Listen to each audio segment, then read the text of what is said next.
It doesn't matter if it's coming from me, if it's coming from Kevin Samuels, or it's coming from 5150. I don't care if it's coming from your favorite Red Pill channel. I don't care if it's coming from Candace Owens. These stories do not get covered enough. A lot of us don't care enough, and our focus is entirely on the wrong things constantly. But fortunately enough for you and everyone else with their own opinions, I could care less. I am here to speak on things that need to be addressed, and we have another one for you.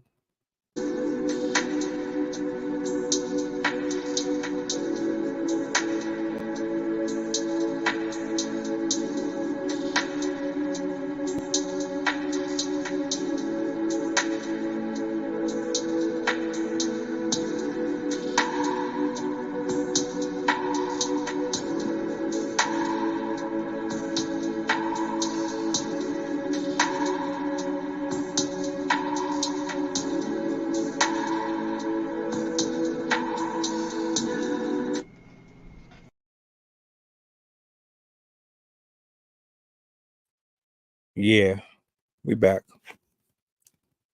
Um, if you care, you care. If you don't, you don't. You know what I'm saying? It is what it is at this point. I get it. That's the climate that we are in. If it ain't about sex, drugs, and stupid shit, a lot of folks really don't have a heart for it. But for those of you who still care, this particular story might be of some interest to you. That being said, I want you to watch it. Leave your comments and your thoughts after the video. Let me know how you feel about it. Uh, Stephanie was to her. That being said, I won't keep you. Let's get into it.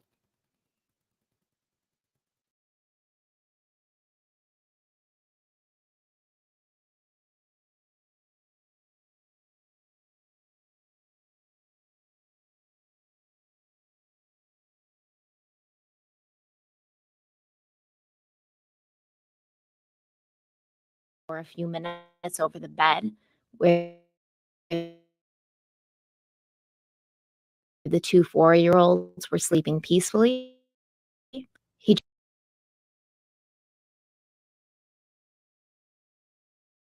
just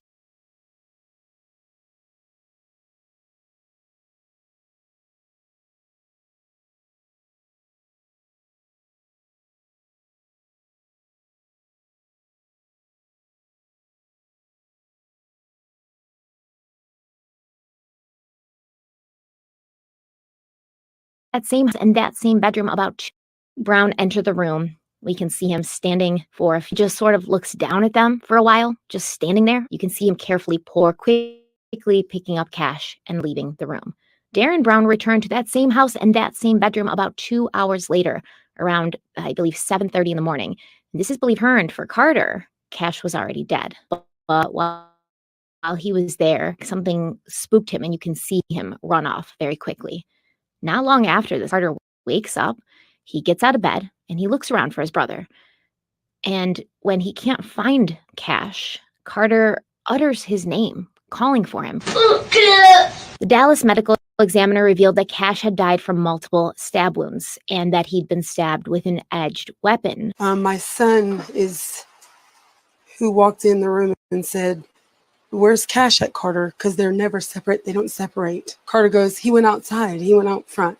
So we believed Carter, you know what I'm saying? And so my boys started looking for him, and I started screaming, "Cash, if you're hiding from mommy, it's not funny anymore. Come out. It's time for breakfast." he wouldn't answer. So I called 911, and I didn't even think about their surveillance system. So this is several hours after Cash has already been found. Several hours. At this point, there were already reports coming in about a small boy being found in the street not far from where they live.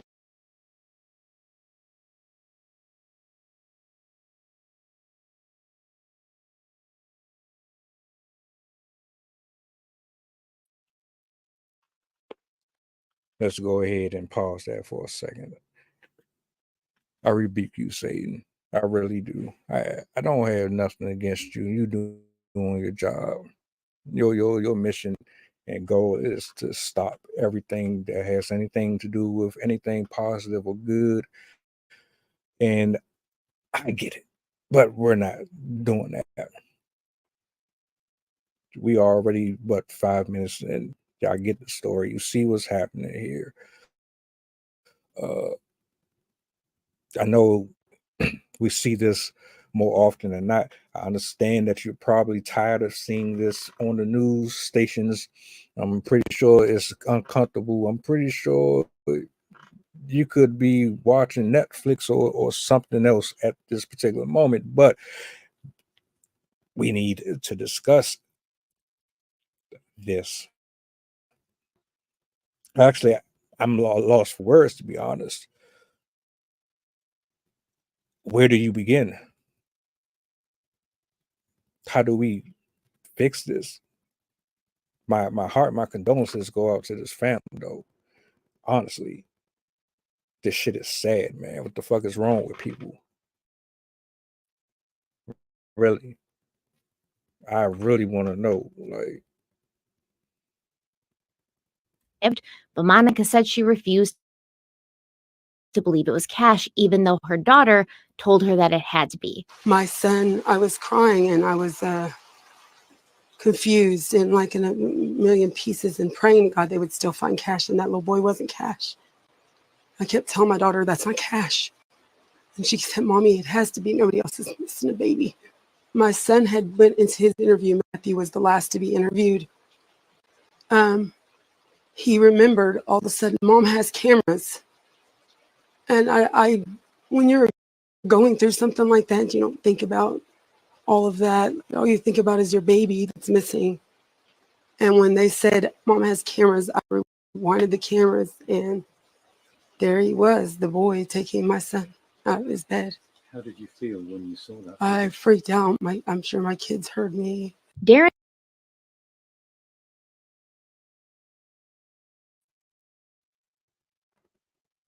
yeah, they playing with me. They playing with me. But it's all right. I get it. I know. Y'all not gonna stop this video from playing though. See, man, it's one of the things I appreciate cameras. There's a lot of buildings and businesses that have working cameras, and then there's way more that don't. A lot of them. Let me slow down. How many crimes, how many murders, and how many homicides and deals have been made in locations where the police detectives had to go back to get evidence or, you know, do their job, end up coming across places where the devices were inadequate. They did not have the proper equipment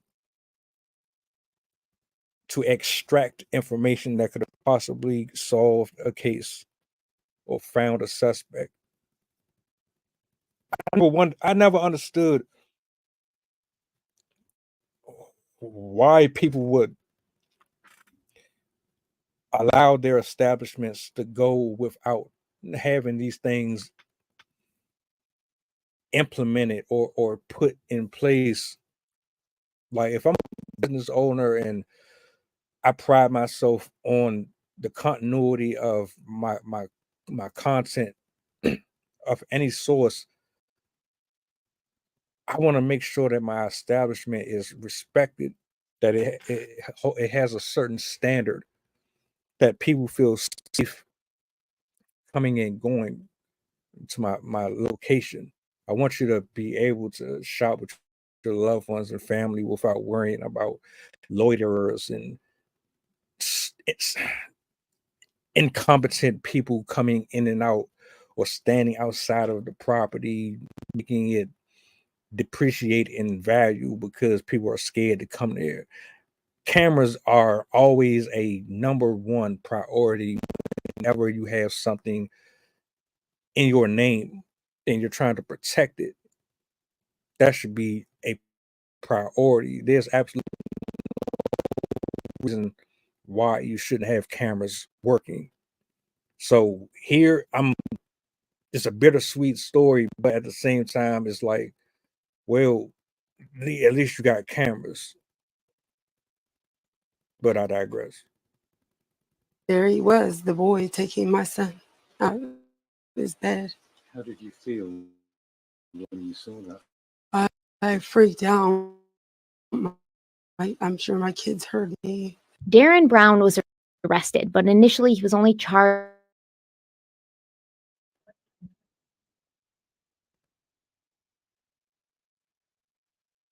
Brown is being held in the Dallas County Jail, and I believe he has a $750,000 bond, which I don't get, of the suspect taking a child from their bed, and 2 hours later, that child is found brutally murdered, left in the street like roadkill. There should really have been no bond, because we should also never assume someone can't afford it. I think sometimes law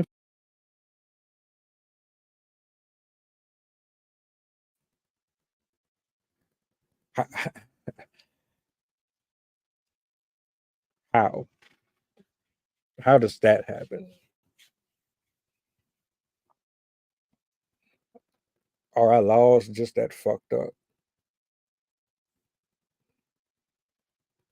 The person came in, left out, and then not that long after they found the child, but the person who was a suspect,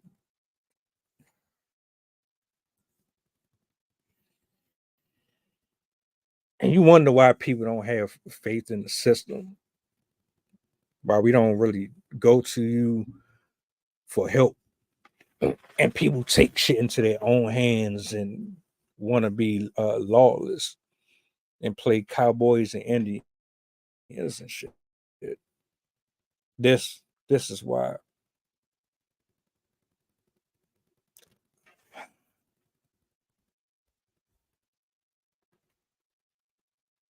enforcement does that, where they're like, oh, we'll put a bond really high, so you can't really get the bond because we don't think you can afford it. But the last thing that the people of Dallas need right now is for someone who's potentially dangerous like Darren Brown to be wandering through the streets. Monica told the media that she and her family had no connection to Cash's abductor, Darren Brown. Early on in this case, a local station, WFAA, talked to both Monica and her 18-year-old son, Cameron. And it's right there in black and white on their website. It says, quote, she told the outlet that there was no relationship between Brown and the child, and she had no idea why Brown would allegedly take the boy, end quote. But as it turns out, that was not exactly the truth. 18-year-old Cameron Maury, Monica's son, he said that he considered Cash his little brother. He said Cash loved everybody, had the biggest smile ever, and loved to play superheroes with Cameron. So Cameron says in this interview that he recognized Darren Brown from high school. They both attended Duncanville High School in the Fort Worth area. And that's the extent of it. Both Monica and Cameron, they say random, like this is random. I think Cameron says something like, definitely don't think this was payback or revenge or hate. I don't know why this happened. Cameron never says that he knew Brown. He doesn't say that they were friends, that they would see each other. But Monica was the one who identified Darren Brown from the surveillance footage. She said she knew him, she knew what he looked like, and she knew that he lived a few blocks away. But both Monica and Cameron kind of gave everyone the impression, like I said, that this was completely random. They had no idea why Darren Brown would do this. In the last few days, a bunch of new updates have come out, including Monica now admitting to the media that Darren had been in her home just 2 days before Cash was murdered. Monica said at the time that he gotten there to the house, she was out grocery shopping, so she didn't know he was there. And when she got home and she found Darren Brown in her house, quote, spending time with Cash, she said she was annoyed by this and she told Brown to leave and not to come back because she didn't want him around her kids. They said that the family of Cameron, Maury, who's Monica's son, later identified Darren Brown as Cameron's friend. Yet once again, both Cameron and Monica said this was completely random. They don't know why he would do this. They don't really have like a relationship with him. Let's talk about Darren Brown, the perpetrator, allegedly. He'd also threatened many of his neighbors, telling them he was going to come back when they were sleeping and kill their families. Dallas Police Chief Eddie Garcia addressed those gathered, saying, quote, "When I got this call, I was angry as an officer and I was angry as a father," end quote. But he also went on to say that, he'd only been on the job 4 months. So he's only in this position for 4 months. And when he drove from Dallas PD headquarters to the area where Cash lived, he was stunned at how far away it really was, which many neighbors pointed out as problematic. Like, this is the reason we're upset, because when it comes to police response time, it's awful. So I think there's a disconnect here with Dallas PD. They don't realize, or maybe they do, how non-existent their presence is in some of these further out, like suburban neighborhoods. But those neighborhoods need police activity too. Those neighborhoods need people patrolling. Those neighborhoods need to know that if they call 911,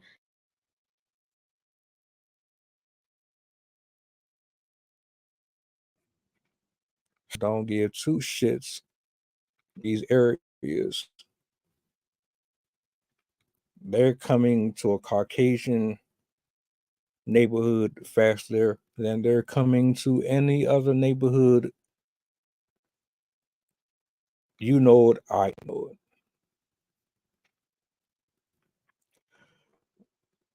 What I'm like, you just can't make this shit up. I'm watching it, and I don't know how do you leave your children home that comfortable? And another thing too, why is it important to have neighbors and relationships with your neighbors too, right? Because I don't know where that shit came from. Everybody want to mind their business, but it's not getting us anywhere. Now, had they had, I don't know, man, this shit is foul, bro. because someone's attacking them or somebody broke in their house to like kill their granddaughter or kidnap their granddaughter, they need to know that if they call 911, the police are going to be there and help out. Some people at this meeting, they had pictures and videos of Darren breaking their doorbell cameras, wriggling door handles of cars in the driveway to see if they were unlocked, just kind of creeping around, being sketchy. There was also more surveillance video released from a man who lives next door to Monica Schrad, and this footage showed a young man who presumably is Darren Brown. He looks like he's wearing the same backpack, lurking near the home of Cash Gernon 10 weeks before the little boy was killed. Now, this neighbor, his name's Jose Alvarado, he started going through his own security camera footage on his property after Brown's arrest, and he found this clip and he was like, this is terrifying, right? So in the security footage, you can see that Darren Brown opens the gate into Alvarado's yard and he peers in before quickly walking away, which Lewis was really scared about because he has 2 kids who often play basketball in that backyard. And like, he had no idea that this was happening. And this is the same person now, allegedly, who kidnapped a 4-year-old boy and stabbed him to death. At the time of Brown's arrest in Cash's abduction, he was already facing a misdemeanor charge for evading arrest on April 27th, 2021. It was also reported in a lot of places that Brown was wearing an ankle monitor when he entered Cash's bedroom and took him out.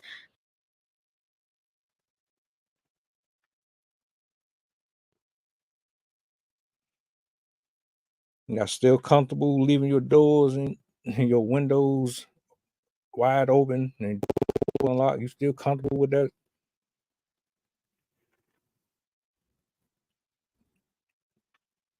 I can understand now why stereotypes are what they are.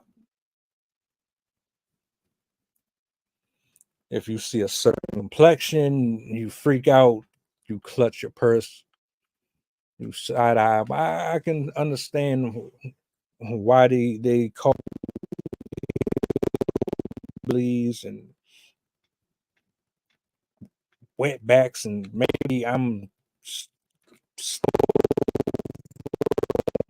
right over it. I don't care. I can people look at us the way they do. I'm not here, but a lot of this shit, man, is ignorant as hell. Then I can't sit here and advocate for it. But she's naming and running down a list of shit this man done did consistently, and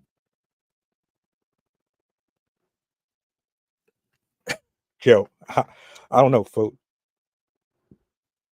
But that has since been found out to be inaccurate information, what some might call misinformation. The Dallas Morning News reported that Darren Brown lived with his parents, who supported him financially, and a woman who's identified herself as Darren's mother, Mimi Brown. She spoke to a reporter over the phone, said that her son is a patient at Metro Care Services, and this is a place that provides mental health care to children and adults. She also said that she believes he's been framed and didn't do this. She said Darren was home all weekend. She said Darren's very kind and helps take care of his younger cousins at home. And she knows that he's traumatized and scared right now because she's scared and traumatized right now. And she's worried that, with his fragile mental health, like all the stuff that's happening right now isn't going to be good for him. Mimi Brown told crimeonline.com, quote, "I think that 4-year-old boy was killed at them people's home, and I believe someone had transportation like a car or truck and transported his body to the body site," end quote. There's also allegations that when we see this man on the surveillance video from Cash's bedroom taking him out of the bed, it isn't even Darren Brown, but Monica's son, Cameron Morey. They do sort of resemble each other, maybe similar hair, similar like body types. I don't know. I think that it is Darren. Comparing Darren in that surveillance video to Darren in the surveillance video from Lewis's house, the next door neighbor, comparing him to the surveillance videos and pictures from his neighborhood of all the people's homes that he had like damaged with his hammer. It looks like him. He's wearing the same backpack. He walks the same. When you look at Monica's interview with the Daily Mail, it's a little unsettling because she does seem genuinely upset. But then you look around her and you kind of wonder, like, how are these kids living in that house? The place is kind of trashed. It's messy. It looks very run down. Like no one's putting any effort into, upkeeping it or cleaning it. There's marks all over the walls in Cash and Carter's bedroom. It looks like dirt, maybe. I don't know. I don't know what's on the walls. There's sheets hanging on the windows from the inside. So inside the room, there's sheets hanging on the windows instead of like curtains or blinds. And from the outside of the house, you can see just like a bunch of broken blinds on the window. And I usually don't judge what people do in their own homes or how they live. That's up to you. I'm a real live and let live type of person. However, when the welfare of a child's involved, you really do have to ask yourself, were they being cared for well in this home? When it doesn't even look like the home has been cared for. That is not, however, proof that Monica or her family were involved or complicit in what happened to Cash. It's just an observation and also a statement from me that before I make decisions one way or the other, I'm going to wait for more information to come out because I think it will, right? If Monica and Darren Brown were working together, or Darren Brown and Cameron Morey were working together, or Darren Brown was working with anyone, he's going to tell the police and that's going to be looked into. And even if Monica's erased everything on her phone about that, Darren will still have stuff on his phone maybe, or they can use a Celebrate and get all the stuff that's been deleted off of it. It'll be found out. We also did have the police going into both the homes, Darren Brown homes and Monica Sherrod's home. In Darren's home, they found. I'm going to let y'all decide how y'all feel about this particular video. I'll leave the link for you if you want to check it out. Right.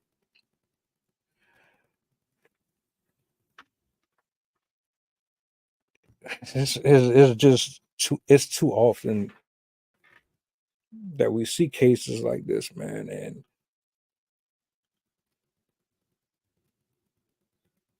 I be trying to figure out if